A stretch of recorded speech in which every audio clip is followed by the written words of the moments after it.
Did you know that the average basket of food, which would have cost £100 in 2021, would now cost you £121 today? That is a huge increase in a short time.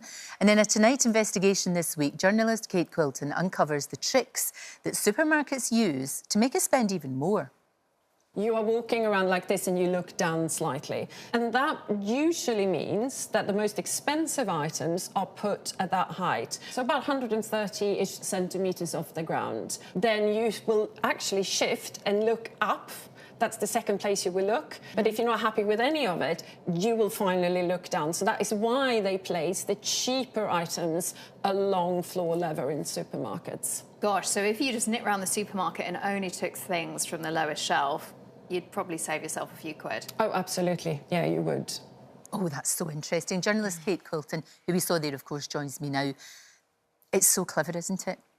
All the tricks that they use. It's so clever. And, you know, as that stat at the top shows us, the context is right now, we are spending more, a huge amount more, you know, 30% more on our weekly shop than we were in 2021. Yeah. It's a huge amount of money. For the same stuff. And then on top of that, you know, the supermarkets do have lots of methods by which push us to spend more money, you know, of which, I mean, we saw just one there. There is this premium spot on the shelf, which is at 130 centimetres high. Right. And that is naturally where most of us, I mean, obviously it's height dependent, but it's almost where the gaze lies for all of us. And so that's the premium spot. So the most profitable items, which the supermarkets obviously want to shift at volume, that's where they are. Right. So if you want to save money, you know, a good start is by looking down low. You know, you are going to find cheaper items. And you're pretty much always looking at, say you're looking at, you know, tin tomatoes. Look down low. You'll find the cheaper ones. You'll find the cheaper ones. Fascinating. So how else can we save? What other things can we do? Well, just small things, because that's tiny. You know, you can... That's easy. Just lower your gaze. Yeah. Be a toddler. Look Absolutely. Toddler's point of view. And, you know, there's lots of, I guess, supermarkets, their whole layout as well is planned in a way by which we spend money. So they always split up the essentials. So if you ever think, oh, I'll just dive in and get a pint of milk, it's going to take you a little while to find the milk. Or, oh, I want eggs as well. Or I want some bread. Right. They're all peppered about. So, you know, they like you to spend time running around and then hopefully coming out with a full basket rather than a couple of items. Yeah. So where it all starts really in terms of saving money in the supermarket, plan. And, you know, I guess I end up talking about this a lot, and I think it's something that a lot of people know that they should do but maybe don't necessarily do it. So at the start of the week, 10 minutes, just quick, you know, on a little slip of paper or on your phone, jotting down what we're going to eat this week. Right. And plan it. Yeah. Gotcha. Plan it, then make a list against it, go shopping, buy those items. And then, you know, you're sticking within a framework, you know, for sure. And hopefully it's going to minimise waste as well. Where you spend loads of money, it's those little top-up shops or, oh, I nip in and get this, you know, a couple of days after your big shop. So just try and do it in a wanna and plan it if you can. That's a really, really good idea. Because, like, back in the day, my mum would go shopping every day and just buy what she needed to make that night for the tea.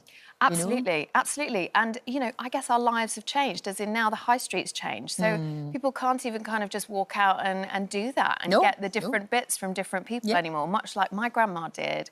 And so there is, if you want to save money as well, you know, eat like our grandparents did. Use everything that you can. I mean, things like at home, if I'm having a chicken, boil up the bones, make a stock, then use the stock, use every scrap. Broccoli, eat the stalk. You know, you can eat the stalk, but most people don't. You give it a quick peel, chop it up. Delicious. Tastes kind of just like the florets, different texture. Yeah, sure. And make soup. I always think make soup. That was what my gran used to always do. Yeah. Use the promotions. 100%. So in the supermarkets, you can really save money on those promotions and you can get loads of money off. And when you see an item that has a longer shelf life, stock up, buy a couple. Right. If you've got the storage at home, you've got somewhere to put it, definitely do it. I mean, lots of things might have kind of 2 years on them. Sure. No, that's a really good idea. And like you said about the broccoli, eat up your vegetables, even if you do make a big pot of soup.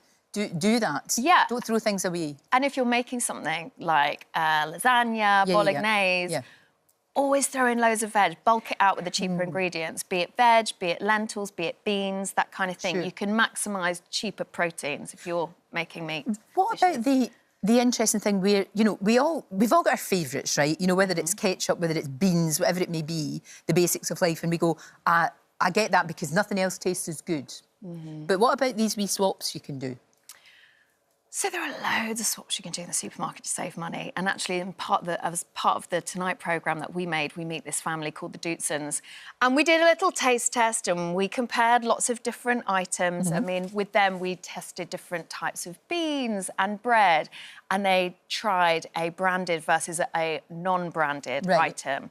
And ultimately, across the year, if that family chose the non-branded items, they would save £250. Well, that's a lot of money, isn't it? It's a lot of money. It and is. do you know what, Lorraine? We've got a little test for you here today. These are my favourite biscuits. I love them. I can eat a whole packet of these at one sitting. Chocolate digestives. Yes. OK, one is branded, one is non-branded. OK. Do you want to have a little nibble? 100%. Tell me which is most expensive. The only problem with this is here is not tea, it's water. So I can't dunk my biscuit, because obviously nobody just eats these raw as tware. You'll probably get a better you know, you'll be able to distinguish the taste, I think, without the tea in there, though. Very nice. Yeah, OK. Let me try this one. I've taken too much of a big bit. That's just the same. That's just the same. In fact, I like that one. It's good. You like this one? Really? Really? I'll tell you what, this is the branded biscuit. If you chose these every week of the year, bought these instead, you would save yourself £60 and 50p. Not only that, you get more in the packet, so the better value. I would save more than that because I buy a lot of them. So you're talking hundreds of pounds. To be fair, both the same. I'd have to do the cup of tea test. But excellent. Thank you, Kate. And you can watch Kate's Tonight Investigation. That's a great biscuit. Tomorrow, isn't it? It's good. 7:30, ITV1. Well, that's a wrap for this video. We hope you enjoyed it. We have all the best moments from the show right here on the channel. And if you like this video, then we think you'll love this one. See you next time.